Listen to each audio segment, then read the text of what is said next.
आपल्याला सगळ्यात आधी कुंडली वाचन सुरू करायचं डायरेक्ट, आणि ते शेवटच्या दिवसापर्यंत वाचन सुरू करायचं. आणि कुंडली वाचन करत करत बाकीच्या सगळ्या गोष्टी शिकायच्या. कारण प्रॅक्टिस फार महत्वाचं आहे.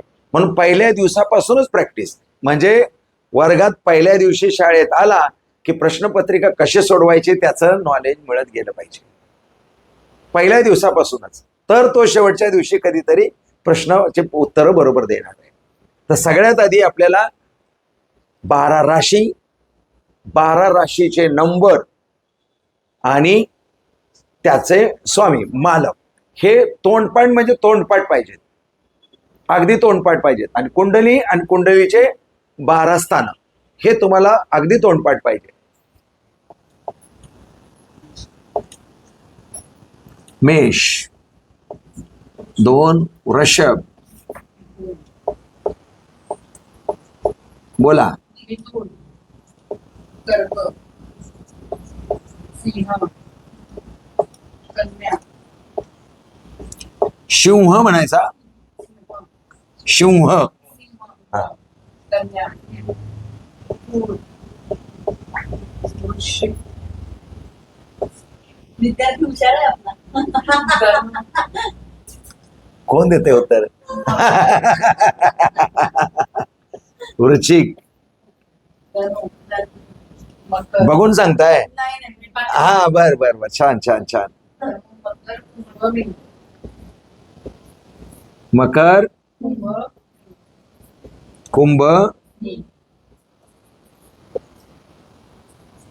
मीन. आता हे एवढ्या राशी आहेत. राशीला राशीच्या नावाने नाही ओळखायचं, नंबरच्या नावाने ओळखायचं. 6 नंबर म्हटलं की तुमच्या समोर 6चा मालक कोण, बुध, 6चा मालक कोण, 5चा मालक कोण, 3चा मालक कोण, हे असं आलं पाहिजे आता पटकन. अच्छा, गळ, 8चा मालक कोण, हे असं आलं पाहिजे. राशीला घ्यायचंच नाही, मध्ये आणायचंच नाही. आता मेष राशीचा स्वामी, वृषभ राशीचा स्वामी, मिथुन राशीचा स्वामी, असं आपल्याला लक्षात हा, असं नाही लक्षात ठेवायचं. मिथुनचा बुध असं नाही लक्षात ठेवायचं. मंगळ, 3ऱ्या राशीचा मालक, 3चा मालक कोण, बुध, हे लक्षात ठेवायचं. कारण ते आकडे 3च असणार आहे. तिथे मिथुन लिहिलेलं नसणार आहे कुंडलीमध्ये, अच्छा, 3 लिहिलेलं असणार आहे. म्हणून 3चा मालक कोण, कुठे बसलाय हे लगेच कळलं पाहिजे. नंबर लिहिल्यानंतर तीन म्हणजे मिथुन. मिथुन पटकन क्लिक झालं पाहिजे. 3चा मालक कोण, 4चा मालक कोण, ते पण मांडून दाखवणार. मेषचा मालक कोण, मंगळ, वृषभचा, शुक्र, बोला. बुध, नाही, बोला ना, मिथुनचा बुध असं बोला, तेव्हा ते रिव्हिजन होणार. कर्कचा, चंद्र, सूर्य, सूर्य, पुन्हा सिंह म्हणा, सिंह म्हणू नका. सिंह, हा, सिंहच म्हणा. सिंह, कन्याचा बुध, हा पुढे शुक्र, हा वृश्चिकचा मंगळ, वृश्चिकचा मंगळ, हा. धनुचा शनी, गुरु, मकरचा शनी, मकर शनी, मीनचा गुरु, काय, गुरु, हा. आता 1चा मंगळ, दोनचा शुक्र, तीनचा बुध, चारचा चंद्र, 5चा सूर्य, 6चा बुध, 7चा शुक्र, 8चा मंगळ, 9चा गुरु, 10चा शनी, 11चा शनी, 12चा गुरु. हे असं लक्षात ठेवायचं. असं जर नाही लक्षात ठेवलं तर पटकन कळणार नाही. आता का कळणार नाही मी तुम्हाला आता हे, तर आता तुम्हाला फंडामेंटल एवढी माहिती होतं, तुम्ही होता ऑनलाईनला म्हणून एवढी माहिती आहे. पण आता हेच गणित कुंडलीमध्ये अवघड होतं.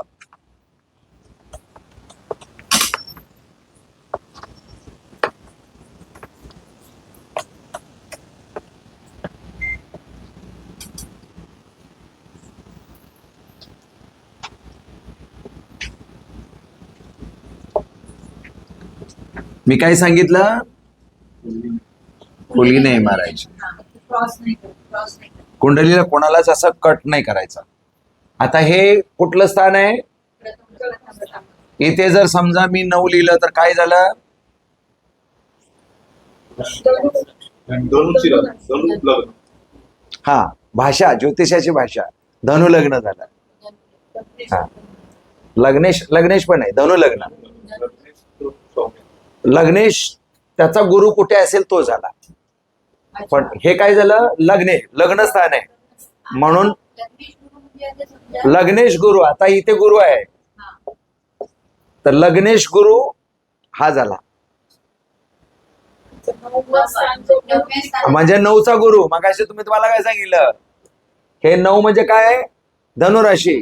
असं नाही म्हणायचं 9 म्हणजे धनुराशी, धनुराशीचा मालक गुरु असं म्हणायचंच नाही. डायरेक्ट तुमच्या लक्षात आलं पाहिजे 9चा गुरु. हा गुरु कुठून आलाय, आता मी अशी भाषा वापरणार, कुठून आलाय, लग्नेश लग्नातून आलाय, हा. लग्नस्थानातून आलाय. असं आता ती पुन्हा भाषा वापरणार. पुन्हा इथे जर समजा 8 असेल आणि इथे मंगळ असेल, मी विचारणार तुम्हाला हा मंगळ कुठून आलाय. हा, षष्टम भावातून 6व्या स्थानातून आलाय. तर हा गोंधळ काढण्यासाठी मी मुद्दाम अशी अक्षरं लिहितोय. तर हा गोंधळ आता निघणार, तुमच्या लक्षात येईल. ह्याला प्रथम भाव म्हणायचं किंवा प्रथम स्थान म्हणायचं किंवा पहिलं घर म्हणायचं, काहीही म्हणा. हे प्रथम, हे द्वितीय, हे तृतीय, हे चतुर्थ, हे पंचम, हे षष्टम, हे सप्तम, हे अष्टम, हे नवम, दशम, हे एकादशम आणि हे द्वादशम. हे अशी एवढी 12 स्थानं आहेत. 12च आहेत. मी गोल काढलं तर ते सुदर्शन चक्र झालं आणि गोल काढल्यानंतर एका पॉइंट पासून दुसरी राशी 30 अंशावर असते. लक्षात ठेवा, ह्या राशी आणि ह्या राशीच्या मधलं अंतर 30 अंश असतं. ते आता पंचांग शिकवताना शिकवणार, पण आता इथे माहिती पाहिजे तुम्हाला.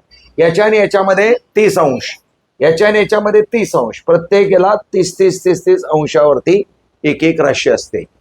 30 अंश गुणिले 12 360 डिग्रीमध्ये बरोबर येतात. म्हणजे पृथ्वी गोल आहे. मग पृथ्वी गोल आहे, जर असं आहे तर याचे जर असे भाग केले तर ते बरोबर तिथे 12 म्हणजे 30 डिग्रीवरती येतात. म्हणून हे, तर हे बदलणार नाहीत, हे स्थानं अशीच राहणार आहेत. म्हणजे थोडक्यात सांगायचं झालं तर आपण पागडी सिस्टमचं घर घेतो. जागा असते कुलकर्णीची, पवारनी तिथे कॉलनी बांधली आणि पवारनी पागडीवरती दिली, जोशीला दिली, कदमला दिली, अजून कोणाकोणाला दिली. तसं इथे राहणारं कोण आहे, जी राशी आली लग्न ते त्या स्थानात तो असणार. समजा गुरु आली 9 मगाशी लिहिलं ना आपण धनु, तर धनुराशीवालीने काय केलं, तिथं घर बांधलं. जागा कोणाची, मूळ कुलकर्णीची जागा. घर कोणी बांधलं, धनुराशीने बांधलं, म्हणजे पवारनी बांधलं असं समजू. मग पवारनी काय केलं, तर कोणाला तरी ती जागा अजून भाड्याने दिली किंवा मला अर्धेच भागतोय तू ये तिथे. मग तिथे अजून कोणता तरी ग्रह आला, तर ते पण पुढे आपल्याला विस्ताराने शिकवता येईल. प्रथम स्थान, द्वितीय स्थान. आता प्रथम स्थानामध्ये एकच अंक येईल असं नाही, कधी येऊ शकतो, पण 1 2 3 असं 12 पर्यंत येऊ शकतो. कोणताही अंक येऊ शकतो, त्याला म्हणायचं लग्न. हा गोंधळ काढून टाका, म्हणजे हा गोंधळ पुन्हा यायलाच नाही पाहिजे. प्रत्यक्ष रूपाने हे 12 स्थान आहेत, इथं कोणताही अंक येणार, हे स्थान मात्र बदलणार नाही. म्हणजे जागा एकाची, मूळ मालक तोच राहणार आहे, प्रथम स्थान राहणार आहे ते. मग प्रथम स्थानचा मालक कोण, प्रथम म्हणजे मूळ जागा कोणाची, सूर्य.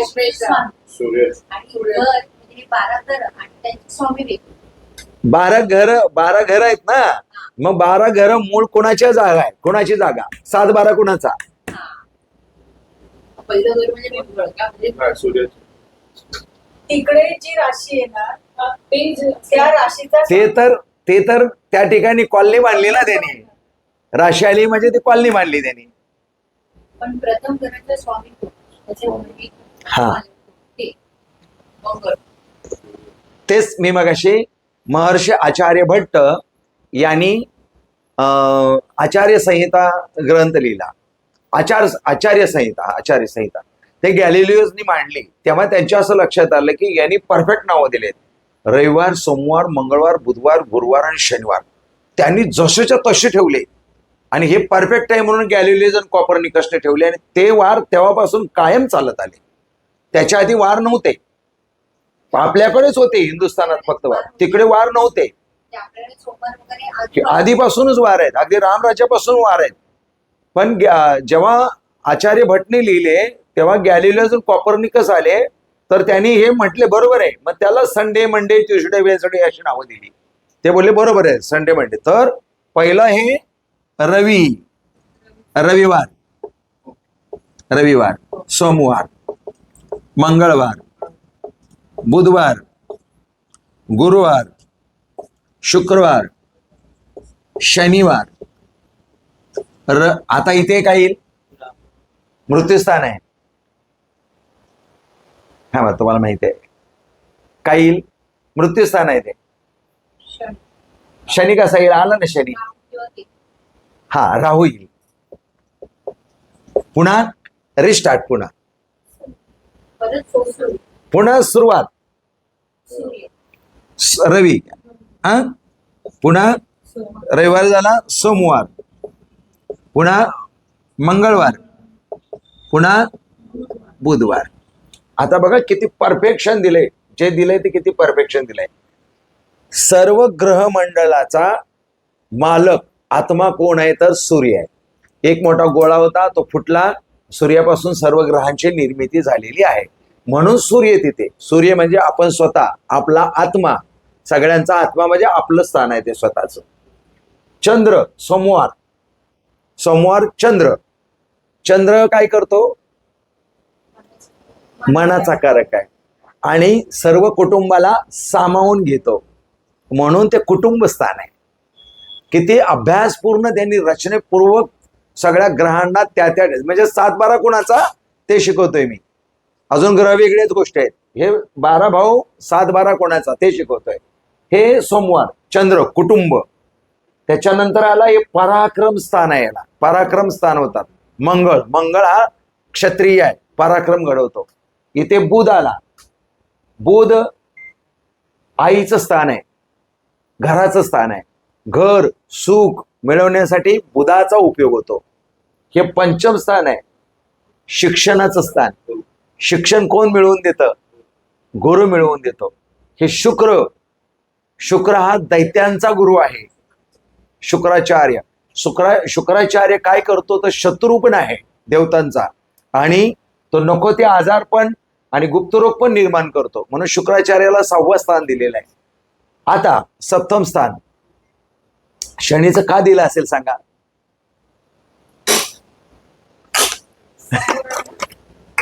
ते तर आहेच, पण याला 7थं स्थान का शनी का दिलं असेल?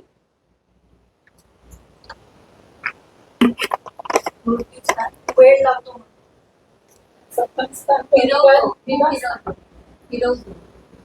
फिरवतो आणि मेंटॅलिटी स्टेबल ठेवत नाही. जोडीदाराचं स्थान आहे ना.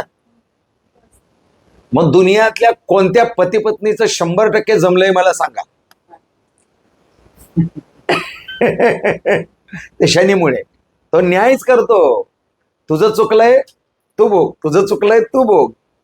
तो न्यायच करतो म्हणून तिथे शनी आलाय. तिथे संपले ग्रह. आता पुन्हा मृत्यूस्थान आहे म्हणून राहू हे यमाचा कारक आहे. आता हे झालं मृत्यूस्थान. आता पुन्हा हे 9वं स्थान आहे. 9वं स्थान कोणाचं असतं? वडिलांचं, नशिबाचं. मग पुन्हा सूर्य हा सर्वांचा पिता आहे. त्याच्यापासून सर्व ग्रह जन्माला आलेले आहेत म्हणून पुन्हा सूर्य. पुन्हा सोमवार कर्मस्थान. कर्म कसा असावं व्यक्तीचं? तर चंद्रासारखं शीतल असावं म्हणून कर्मस्थानामध्ये चंद्र आला. आणि त्याच्यानंतर मंगळ नेहमी लाभ मिळवून देतो. ते लाभस्थान आहे.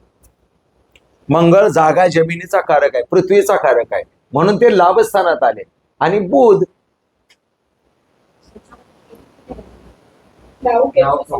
इथे रवाला किती केतू येणारा बघतो.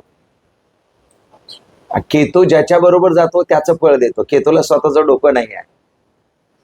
केतू हर्षल आणि केतू हर्षल आणि प्लुटो ज्याच्या बरोबर जातात त्याला ताकद देतात. अच्छा म्हणजे समजा ते दुसऱ्या घरात ते चंद्राला जातात हा, आणि चांगलं फळ देणार तो, आणि चांगलं चांगलं फळ देणार. मग केतूला वाईट बोललेलं नाही. केतू आणि गुरु युती फार चांगली असते. गुरु युतीची फार चांगली असते. पण समजा ते शुक्रमध्ये आहे एक वर्ष शुक्र आहे मग ते दैत्य शुक्राची ताकद वाढते. चांगली चांगली तो चांगलंच फळ देतो. ज्याच्या बरोबर असेल त्याला निगेटिव्ह नाही निगेटिव्ह देतो ना. राहू बरोबर आला तर नाही राहू बरोबर नाही. मंगळा बरोबर आला तर निगेटिव्ह देणार. मंगळाची ताकद वाढणार, रागीट बनवणार, रगेल बनवणार. शुक्रा बरोबर आला तर रंगेल बनवणार. शुक्रा बरोबर आला तर रंगेल बनवणार आणि मंगळा बरोबर आला तर रगेल बनवणार, धाडशी. मग तो क्रूर योग झाला, तिकडे चांडाळ योग झाला. तो मंगळ केतू हा चांडाळ योग झाला. ते योग शिकवणार आहे पुढे, त्या पुढच्या गोष्टी आहेत. हा थोडक्यात आपण काय शिकलो तर रवी म्हणजेच काय तर ते पहिलं स्थान. हा हे वार वार वार वार वार आता आपल्याला पूर्ण कुंडली मधला एक एक स्थान आहे, त्या स्थानाचा 7-12 कोणाच्या नावाने आहे ते पाहिलं. म्हणजे ते घराचा मालक पण म्हणजे पहिल्या घराचा मालक रवी घराचा मालक नाही, जागेचा मालक. जागेचा मालक आता तिथं घर कोण बांधणार आहे तर जी राशी लग्न येईल ती घर बांधते. हा ते घर बांधणार आहे तिथे. आता हे 7-12 यांच्या नावाने आहे. एवढं कळलं? ती चौथा पण बुध आहे आणि 12वा पण बुध आहे. हो, मग त्या स्थानाचं काय सांगण्यात हे बुध बुध चौथा स्थान आई घर, बुद्धी बुद्धी हं? बुद्धीने मिळतं ते सगळं. आणि 12वं 12वं मोक्ष स्थान आहे. जर चांगला वागला बुद्धीने तर चांगलं मिळणार, वाईट वागला तर वाईट मिळणार. त्यामुळे वाईट स्थान आहे ते, व्याय स्थान आहे. व्याय- व्याय स्थान आहे ते. हा, आता हे झालं 7-12. याचा एवढा विचार करायचा नाही, फक्त तुम्हाला माहिती असावं म्हणून हे लिहून दिलेलं आहे. कारण जास्त डीपली आपल्याला विचार करायचा असेल तर मग हे सगळं शोध घ्यावा लागतो. एखाद्याच्या पत्रिकेमध्ये आपल्याला प्रॉब्लेम सॉल्व्ह होत नाही तर एवढा सगळा विचार करावा लागतो. तो 7-12 कोणाच्या नावाने ते कोर्टात केस लढतो तसं ते बघावं लागतं. ते याचा एवढा विचार करू नका. आता मेन मुद्द्यावरती येऊ आपण. मग आता समजा एखाद्या बाळाचा जन्म झाला आणि तिथे कर्क राशी उदयास आली होती, तर इथे मी काय द्यायचं आता? चार. हा, हे लक्षात ठेवा. आता सर म्हणजे आता डॉक्टर लोक म्हणतात आपलं ते कुठं टाइम चुकीचं बसू शकतो ते आपण फक्त शोध लावतोय. काय त्याला पर्याय नाही, पर्याय काय त्याला पर्याय नाही. पण मोस्टली बाळ जन्माला आल्यानंतर आल्या आईच्या पोटावरती झोपवतात आणि त्याच्यानंतरच लगेच नाळ कापतात. तुमचा अनुभव काय सांगा? मॅडमच्यापेक्षा तुम्ही जास्त. सांगतात डॉक्टर हल्ली तरी डॉक्टर सांगतात, पूर्वीच्या लोकांचं माहिती नाही. पण आता डॉक्टर सांगतात की असं मग उचलून माझ्या वेळेस मला असं उचलून हो, दाखव. पण नाळ कापल्यावर उचलत असतील ना. हे टाइमला आलं असं सांगतात. टायमिंग पण सांगितलं मला, तिथे टायमिंग पण सांगितलं. मी विचारलं पण होतं. हा म्हणजे मला आणि मला माहिती आहे डॉक्टरला त्याच्यात माझी कॉम्प्लिकेटेड केस होती. आणि प्रॉब्लेम कधी येतो माहितीये का? इकडचे 2.25 तास, इकडचे 2.25 तास आणि इकडचे 2.25 तास हे लग्न चेंज होत असतं. प्रत्येक 2.25 तासाने लग्न चेंज होतं. मग इकडचे 2.25 आणि इकडचे 2.25. आता इथून इथं आला आणि इथे जर आपला जन्म झाला आणि 1 मिनिटानंतर नाळ कापली तर मग ह्या राशीच्या ऐवजी ही राशी आली. मग 1 मिनिट मागे आलं तर ही राशी येते, 1 मिनिट पुढे टाकला तर ती राशी येते. अशा वेळेला प्रॉब्लेम येतो. पण हजारात एखादी केस असते, त्याची असते, हजारात एखादी येते. जे सांगणार ते ना, हा. तेच बरोबर. हा, येते. पुन्हा असा अजून एक प्रॉब्लेम असतो मिथुन राशीमध्ये. मिथुन राशीमध्ये पण मृग नक्षत्र आहे आणि वृषभ राशीमध्ये पण मृग नक्षत्र आहे.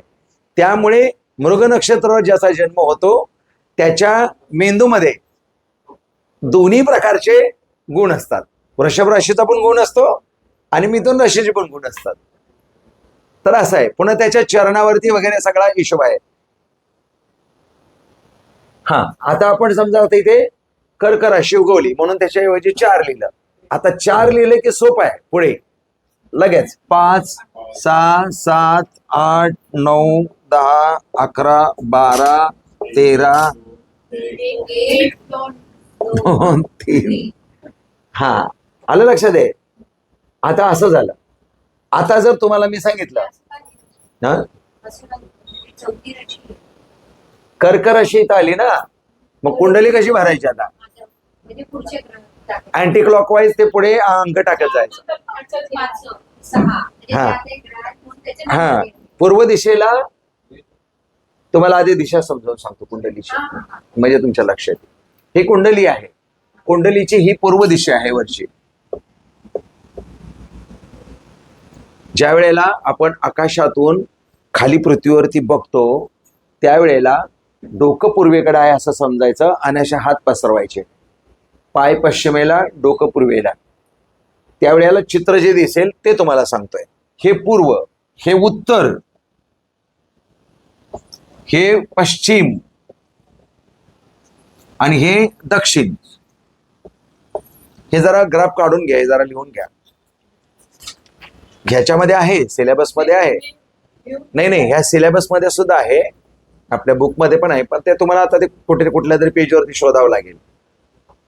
हे पूर्व, पश्चिम, दक्षिण, उत्तर. आता हे ह्या दिशा आहेत. आता तुमच्या लक्षात येईल की पूर्व दिशेला हे उगवली म्हणजे बाकीच्या राशी कुठे कुठे असतील तर अशा फिरलेल्या असणार आहेत राशी. हा 30 अंशावर एक एक एक एक एक एक राशी असणार आहे. इथून 30 अंश 30 अंश 30 अंश 30 अंश 30 अंश अशा राशी असणार आहेत. म्हणून इथे लग्न लिहिलं की पुढचे अंक लिहायचे सोपं काम असतं. म्हणजे त्या राशी त्या त्या ठिकाणी आले.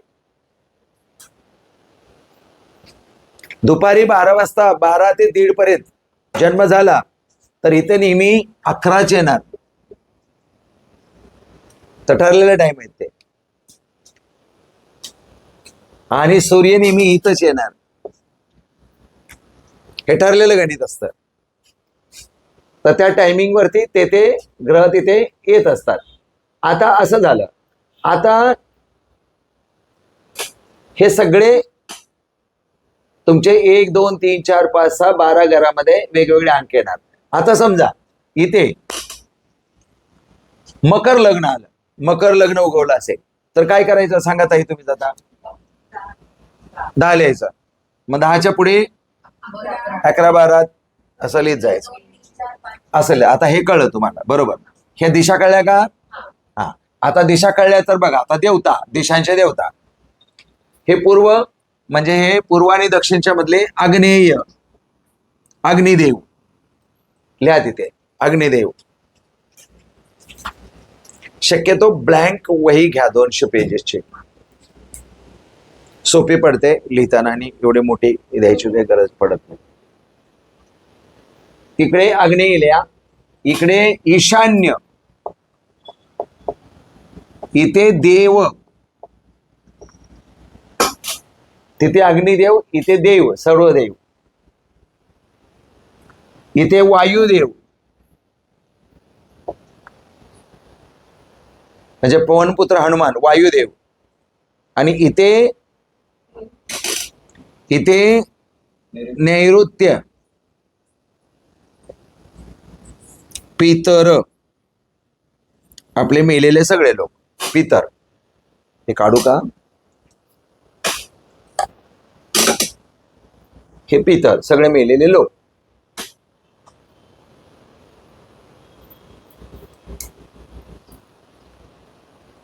आता ते पुढे पुढे अजून मी सांगणार तुम्हाला. आता हे दिशा कशासाठी? प्रश्न काय विचारत नाही तुम्ही, मला कळतच नाही आहे. ते ताई विचारत नाही, तसं विचारत नाही कशासाठी म्हणून. कशासाठी दिशा शिकवते, काय कारण आहे तुम्ही विचारा ना. दिशा कशासाठी? कुंडलीमध्ये दिशाचं काय महत्व आहे? आमचं तर भविष्य बघायचं आहे, दिशाचा काय उपयोग आहे विचारा ना, तर कळणार ना. नाही फिरले, पण ही दिशा कशासाठी?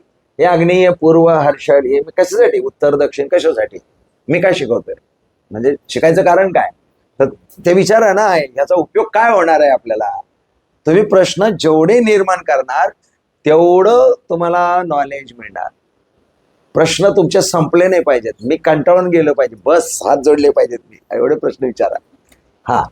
आता समजा तुमच्याकडे एखादा कोणीतरी व्यक्ती आला आता इथे 9 10 आहे ना इथे.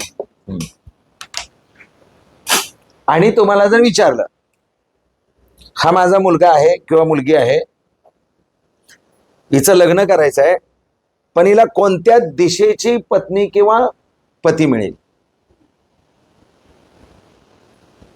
किंवा माझं एक जनावर आहे हरवलेलं आहे, ते कोणत्या दिशेला गेलेलं आहे, किंवा आमचा मुलगा हरवलेला आहे कोणत्या दिशेला गेलेला आहे, किंवा माझा एक हार नेकलेस चोरीला गेलेला आहे, तो कुठे असेल आणि तो कुठल्या दिशेला गेला, किंवा तो साबित आहे की नाही साबित, ते सगळं आहे त्याच्यात.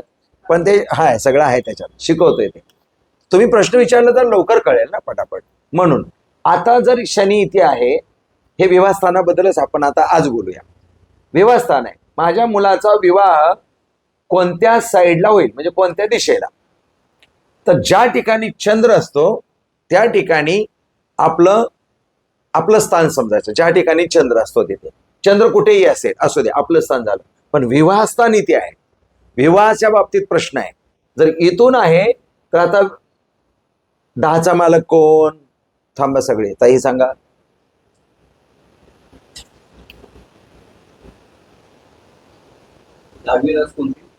थांबा, त्या मागे आहेत थोड्याशा, माझ्या लक्षात आलं. हा, काही गिल्टी फील करू नका, बिंदास सुका.